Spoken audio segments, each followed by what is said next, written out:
সুপ্রিয় শিক্ষার্থীবৃন্দ, নবম ও দশম শ্রেণীর শিক্ষার্থীদের স্বাগত জানাচ্ছি অনলাইন ক্লাসে। আমি মোহাম্মদ এমাদুল হক, সহকারী শিক্ষক, বিশ্লেষকের বালিকা উচ্চ বিদ্যালয়ের পক্ষ থেকে। তোমরা নিশ্চয়ই ভালো আছো সবাই। আজকে তোমাদের সাথে আমি ফিন্যান্স ও ব্যাংকিং এর তৃতীয় অধ্যায়ের অর্থের সময় মূল্য চ্যাপ্টারটির অঙ্ক নিয়ে আলোচনা করব। গত ক্লাসে আমরা অর্থের সময় মূল্যর অঙ্ক করেছিলাম এবং বলেছিলাম আগামী ক্লাসে আমরা একটি সৃজনশীল অঙ্ক উপস্থাপন করব। তাই তোমরা প্রত্যেকেই বোর্ডের দিকে লক্ষ্য করো। বোর্ডে একটি সৃজনশীল অঙ্ক উপস্থাপন করা হয়েছে এবং সেই অঙ্কটির আমরা এখানে সমাধান করব। তোমরা অবশ্যই আমার সাথে সাথে খাতা কলম নিতে পারো, নিয়ে তোমাদের টেবিল চেয়ারে বসে যেতে পারো, অথবা খুব মনোযোগ সহকারে অঙ্কটির দিকে খেয়াল করো।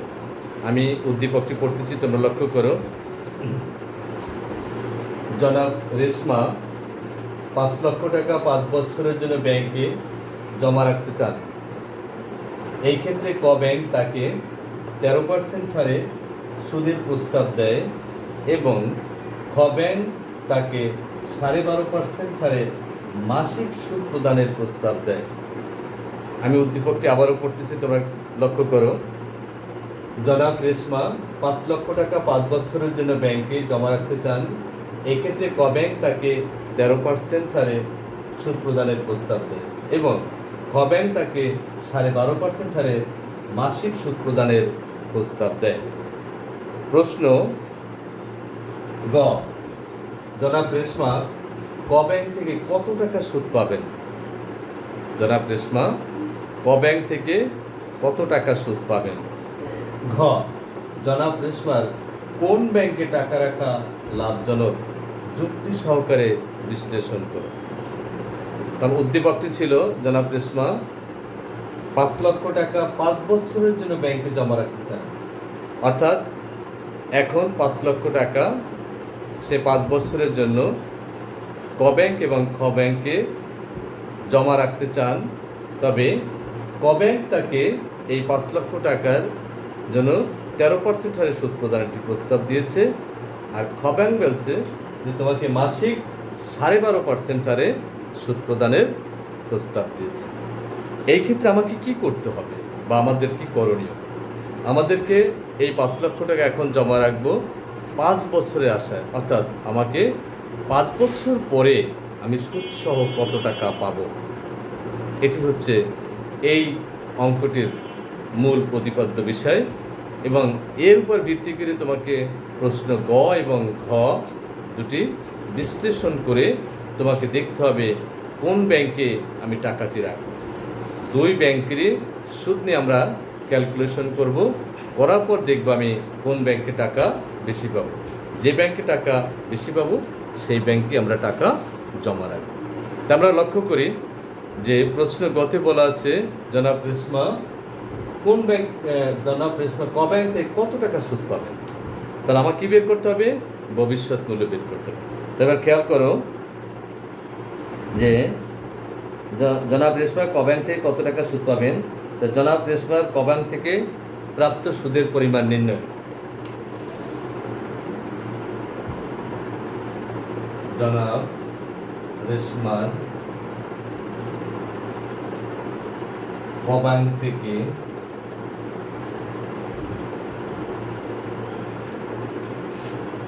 প্রাপ্ত সুদের পরিমাণ নির্ণয়। তা আমরা জানি যে আমাদেরকে ভবিষ্যৎ মূল্য নির্ণয় করতে হবে। এখন 5 লক্ষ টাকা আমি জমা দেব, 5 বছর পরে কত টাকা পাবো, অর্থাৎ এই কথার অর্থ হচ্ছে আমাকে 5 বছর পর যে টাকাটি বের করতে হবে সেটি যদি আমি ক্যালকুলেশন করতে, সেই ক্ষেত্রে আমাকে ভবিষ্যৎ মূল্য বা FB নির্ণয় করতে হবে। তা আমরা আগেই শিখেছি যে FB সূত্র কি, আমরা জানি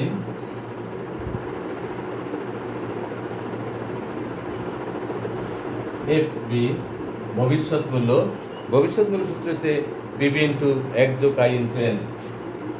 PB into 1 + I into N.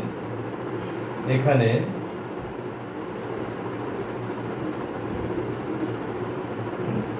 PB অর্থাৎ বর্তমান মূল্য কত আছে? আমাকে 5 লক্ষ। বর্তমান মূল্য কত আছে? 5 লক্ষ।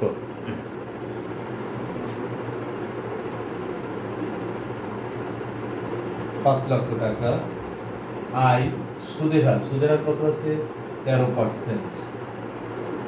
আর এন সময় আছে 5 বছর। আমরা সূত্রটি প্রয়োগ করতে পারি 5 লক্ষ ইন্টু 1 যোগ 13% এন 5 বছর। 5 লক্ষ 1 যোগ, তাহলে 13%কে আমরা ভাঙতে পারি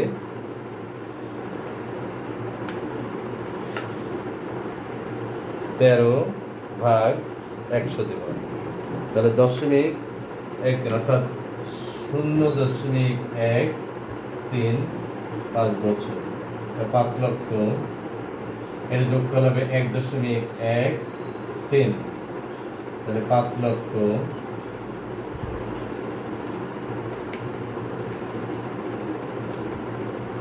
1.13 পাওয়ার 5 আসবে 1.84243। আমরা 5 গুণ নিলাম, এবার গুণ করো 5 লক্ষ গুণ 1.84243, 9,21,215। 9,21,215 টাকা। 9,21,215 টাকা।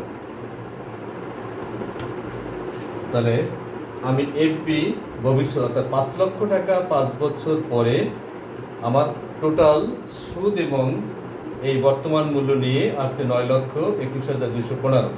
আমার প্রশ্ন ছিল ক ব্যাংক থেকে প্রাপ্ত সুদের পরিমাণ। তাহলে কত? ক ব্যাংক থেকে প্রাপ্ত সুদের পরিমাণ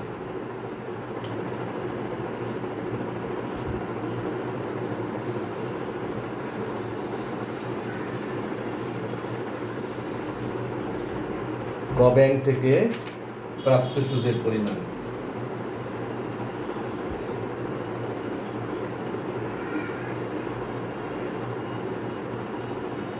প্রাপ্ত সুদের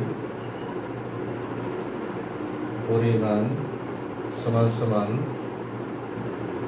9,21,215 মাইনাস 5 লক্ষ।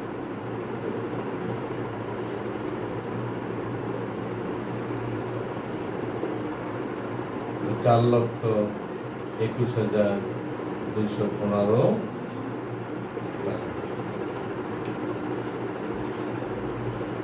তাহলে আমি ক ব্যাংক থেকে, জনাব রেশমা ক ব্যাংক থেকে 5 বছর পরে সে 4,21,215 টাকা পাবে।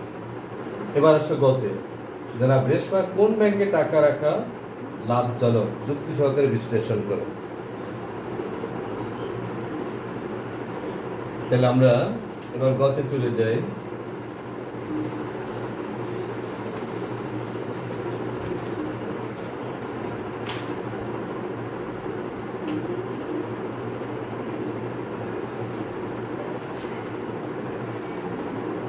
তো জনাব রেশমার খ ব্যাংক থেকে প্রাপ্ত অর্থের পরিমাণ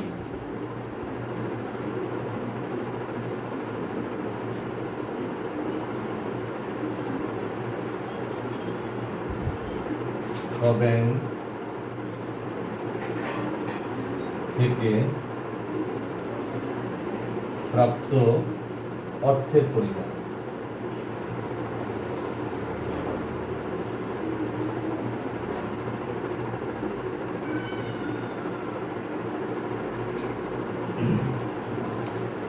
খ ব্যাংকটা কি ছিল? খ ব্যাংক থেকে তাকে 12.5% হারে মাসিক সুদ প্রদানের প্রস্তাব দিয়েছে। তাই খ ব্যাংক থেকে দিয়েছে মাসিক সুদ প্রদানের, এবং সুদের হার ছিল 12.5%। এখানেও সেই 5 লক্ষ টাকা 5 বছর পরে কত টাকা হবে, এটা আমাকে কি বের করতে হবে? ভবিষ্যৎ মূল্য, অর্থাৎ এফডি। তা আমরা জানি যে এফডি সমান আমরা জানি এফডি সমান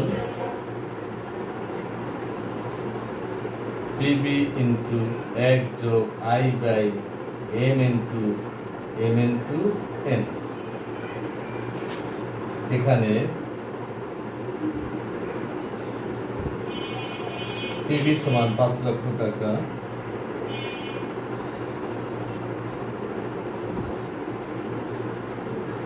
আই সুদের হার 12.5%, এম হলো যে অর্থাৎ চক্রবৃদ্ধির সংখ্যা, এম চক্রবৃদ্ধির সংখ্যা।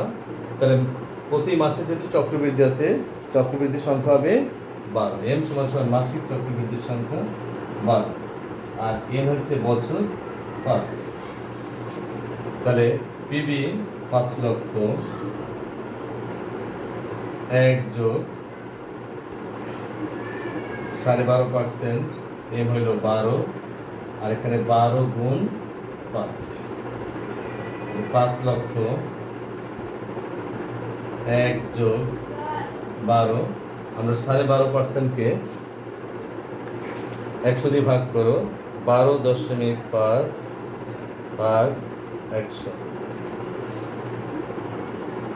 0.125, 0.125, আর 5 12 60। 5 লক্ষ 1 যোগ, এটাকে ভাগ করো, তাহলে 0.125 ভাগ 12, তাহলে 0.010, 0.0104116, 60। তাহলে 5 লক্ষ এর যোগ করলে হবে 1.0104116, 60। 5 লক্ষ গুণ 1.10146 পাওয়ার 60 আসবে 1.8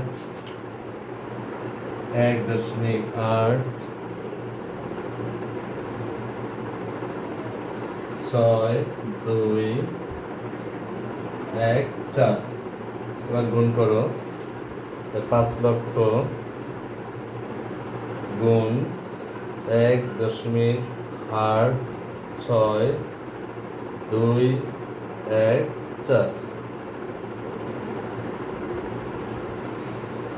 9,31,070 টাকা।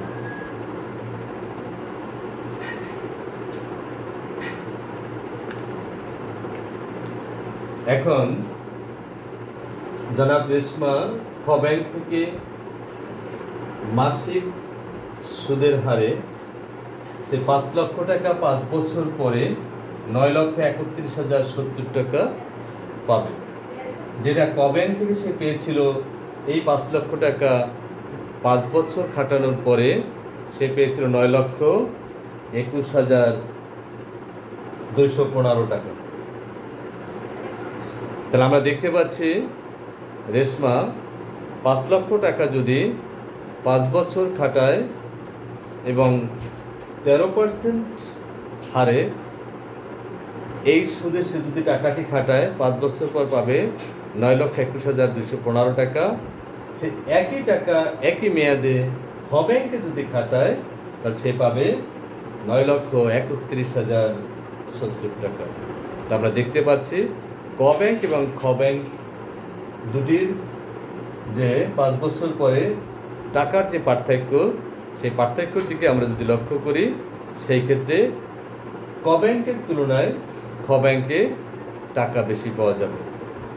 এমতো অবস্থায় আমরা যে ব্যাংকে টাকা রাখলে বেশি টাকা পাবো, আমি সেই ব্যাংকে টাকাটি রাখা লাভজনক। এই কমান্ডটি তোমাদেরকে লিখতে হবে, যে কমান্ডটি আমি বললাম, যে তোমরা এভাবে লিখবে যে আমরা